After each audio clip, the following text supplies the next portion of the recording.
মানসিক স্বাস্থ্য এটা কোনো বিলাসিতা নয়, এটা আমাদের বেঁচে থাকার মূল ভিত্তি। সিগমন্ড ফ্রয়েড একবার বলেছিলেন, unexpressed emotions will never die. তিনি আরও যোগ করেন, they are buried alive and will come forth later in uglier wedge.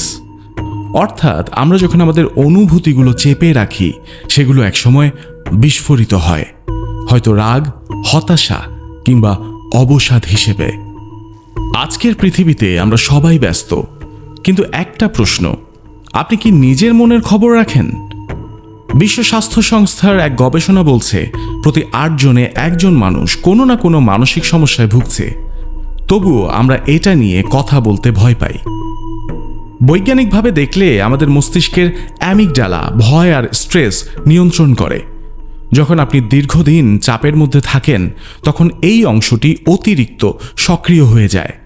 ফলে কর্টিসল নামের স্ট্রেস হরমোন বেড়ে যায়, যা ধীরে ধীরে আপনার ঘুম, মনোযোগ, এমনকি শরীরের রোগ প্রতিরোধ ক্ষমতাকেও দুর্বল করে তোলে। যিনি দ্য রক নামে পরিচিত, তিনিও একসময় ডিপ্রেশনে ভুগেছেন। তিনি বলেছিলেন, it's okay to not be okay. এই একটি বাক্যই আমাদের শেখায়, শক্তিশালী হওয়া মানে সবসময় হাসি খুশি থাকা নয়, বরং নিজের দুর্বলতাকে স্বীকার করা। তাহলে সমাধান কি? প্রথমত, নিজের সাথে কথা বলুন। প্রতিদিন অন্তত 10 মিনিট নিজের অনুভূতি নিয়ে ভাবুন।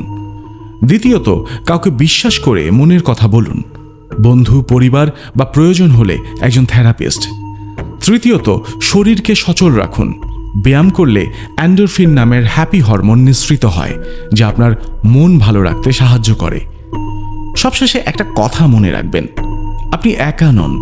আপনার কষ্ট, আপনার ভয়, সবকিছুরই একটা কারণ আছে এবং তার সমাধানও আছে। বিখ্যাত মনীষী কার্ল গুস্তাভ ইউং বলেছিলেন, I am not what happen to me, I am what I choose to become.